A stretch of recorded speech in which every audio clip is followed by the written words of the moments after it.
মাননীয় সভাপতি প্রফেসর আলী রিয়াজ সাহেব যে বক্তব্যটি দিয়েছেন, হয় আমি বুঝতে পারিনি অথবা ইন্টারপ্রিটেশনটা অন্যভাবে মিসলিডিং হয়ে যাবে এই আমাদের ফিউচার ডিসকাশনের জন্য। এখানে 142-র প্রয়োজন তো নাই, কারণ সংবিধানের যে সমস্ত আর্টিকেলগুলো এবং প্রিয়াম্বল চেঞ্জ হলে, অ্যামেন্ডেড হলে পরে গণভোটের আয়োজন করতে হবে, রেফারেন্ডাম, যেটা 15th অ্যামেন্ডমেন্টে অ্যাবলিশ করে দেওয়া হয়েছিল, সেটা হাইকোর্টের ভার্ডিক্টের মাধ্যমে রিইনস্টেট হয়েছে। ওই জন্যই বলি যে ডক্ট্রিন অফ ইক্লিপস অনুসারে রিইনস্টেট হয়েছে, বিকজ এটা এখনো পর্যন্ত অ্যাপিল হয় নাই, চ্যালেঞ্জড হয় নাই। 6টা আর্টিকেলের মধ্যে এটা একটা গুরুত্বপূর্ণ। কিন্তু আমরা এখন সেই জায়গায় তো আসতে হচ্ছে না। পরবর্তীতে সংবিধান যখন সংশোধিত হবে নেক্সট পার্লামেন্টে, যে আর্টিকেলগুলোতে চেঞ্জ আসবে, অবশ্যই এই সমস্ত আর্টিকেলগুলো আছে, সেই জন্য আবার রেফারেন্ডাম হতে হবে রাষ্ট্রপতির স্বাক্ষরের আগে। সেই প্রশ্নটা তখন আসবে। এখন যেই গণভোটের কথাটা বলা হচ্ছে, সেই জন্য সংবিধানকে স্পর্শ করতে হবে না। কারণ এই কনসেনসাস যদি হয়, এই যে জুলাই জাতীয় সনদ বাস্তবায়নের জন্য জনগণ পক্ষে না বিপক্ষে, হ্যাঁ অথবা না।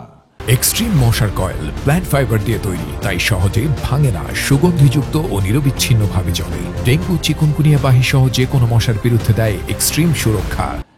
এই সনদটা যদি অঙ্গীকারনামা সহ সবাই স্বাক্ষর করে উইথ নোট অফ ডিসেন্ট যেভাবে দিয়েছে, সেটা যদি গণমাধ্যমে প্রকাশিত হয়, ইলেকশন কমিশন প্রকাশ করে, ওয়েবসাইটে আছে, সরকার প্রকাশ করে, নির্বাচনী ইশতেহারে সব দলগুলো দেয়, তখন সেই বিষয়ে গণভোটের কথা বলা হচ্ছে। এখানে দুইটা বিষয়, একটা হচ্ছে গণভোটটা কি আগে হবে নাকি গণভোটটা simultaneously at the same date parliament ইলেকশনের সময় হবে। তাদের উভয়ের দুইজনের যে বক্তব্য আমি শুনেছি, যদি বুঝে থাকি, তাহলে তারা বলেছেন যে সাইমালটেনিয়াসলি গণভোটটা হতে পারে জনগণের ম্যান্ডেটটা নেওয়ার জন্য, যে এই জুলাই জাতীয় সনদের পক্ষে জনগণ আছে কিনা, including all the constitutional provisions যেগুলো টু বি অ্যামেন্ডেড। তো সেগুলো ওখানে কভার করবে এবং জনগণের মতামতটা যখন আসবে পক্ষে, ধরে নিলাম, তখন সেটা একটা বৈধতা আসবে যে সেই সংসদ এবং সকল সংসদ সদস্যের উপরে সেটা বাধ্যতামূলক হবে সেটা বাস্তবায়ন করার জন্য। ইভেন দেন যখন সংবিধান সংশোধিত হবে, যেহেতু 142 কার্যকর হয়েছে, রিইনস্টেট হয়েছে, সেই মতে আবার পরবর্তীতে একটা রেফারেন্ডাম হবে। এখন আমরা সেই জায়গাতেও যাচ্ছি না, সেটা পরের ব্যাপার। আগের জায়গাটাতে যদি আপনারা মনে করেন যে গণভোট হতে পারে, সেই গণভোটের জন্য শুধুমাত্র আরপিওতে একটা সংযোজন করতে হবে। সেই সংযোজনটা মানে আমি আমার ক্ষুদ্র জ্ঞানে যেটা মনে করি, যে অর্ডিন্যান্স জারির মাধ্যমে এভাবে হবে যে আরপিওতে আমরা একটা ধারা সংশোধন করলাম, যে সরকার গেজেট নোটিফিকেশনের মাধ্যমে যেটা যেই দিন নির্ধারণ করবে জাতীয় সংসদের দিনে অথবা অন্য কোনো দিনে, সেই হিসাবে ইলেকশন কমিশন কোনো জাতীয় প্রশ্নে রেফারেন্ডামের আয়োজন করতে পারবে। সেটা তাকে ওখানেই আইনের মধ্য দিয়ে, অর্ডিন্যান্সের মধ্য দিয়ে সেই এখতিয়ারটা দেয়া যায়। সেজন্য কোনো সংবিধানে চেঞ্জ আসতে হবে না, বিকজ আমরা সংবিধান চেঞ্জ করে ফেলি নাই। যখন সংবিধান চেঞ্জ করে ফেলবে, ওই আর্টিকেল এবং প্রিয়াম্বল সহ যখন চেঞ্জ আসবে, তখন অ্যাকর্ডিং টু কনস্টিটিউশন পরবর্তীতে আর একটা রেফারেন্ডাম হবে। তখন আমরা আগের রেফারেন্ডামের কথা বলছি। যদি আমি ভুল বলে থাকি আপনি একটু শুদ্ধ করে দেবেন। Thank you. না, অবশ্যই ভুল বলেননি।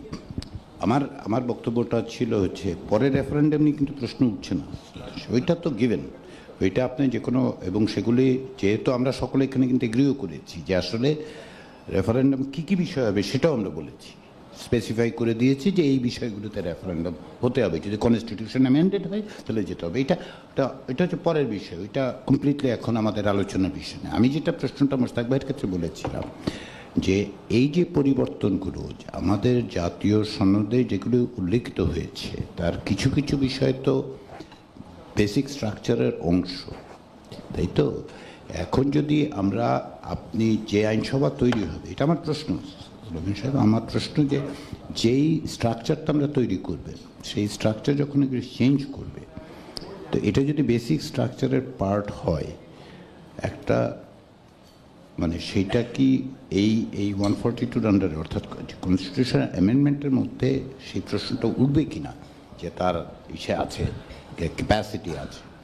দুইটা referendum after the amendment of the constitution, সেই রেফারেন্ডামটা হবে সাকসেসর পার্লামেন্টে কনস্টিটিউশন চেঞ্জ করার পরে, সেখানে ওই আর্টিকেলগুলো যদি আসে, সেই বিষয়ে আমরা এখানে আলাপই করার প্রয়োজন নেই।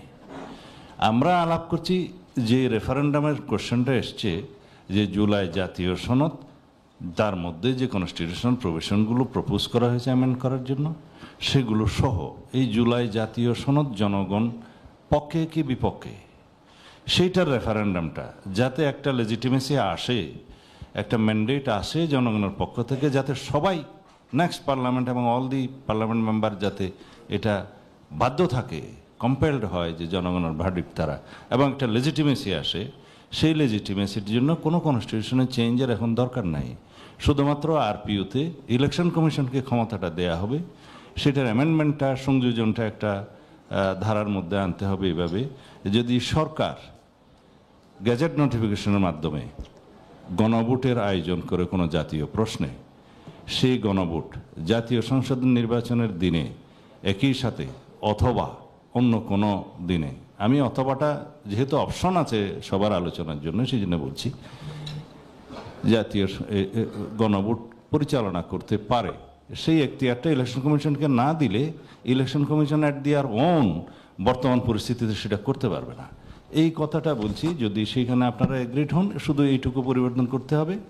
এবং সেইখানে কনস্টিটিউশন অ্যামেন্ডমেন্টের যে প্রস্তাবগুলো আছে গণভোটের, সেই জাতীয় জুলাই সনদের মধ্যে সেগুলো তো থাকবে, ততক্ষণ পর্যন্ত সেটা কনস্টিটিউশন টাচ করতে হবে না যতক্ষণ আমরা চেঞ্জ করে ফেলিনি। It is a proposal only, সেই প্রপোজালের পক্ষে এবং বিপক্ষে থাকা আইন পরিবর্তনের মধ্য দিয়ে এটা সম্ভব। শুধু একটা অ্যামেন্ডমেন্ট দরকার আরপিওতে।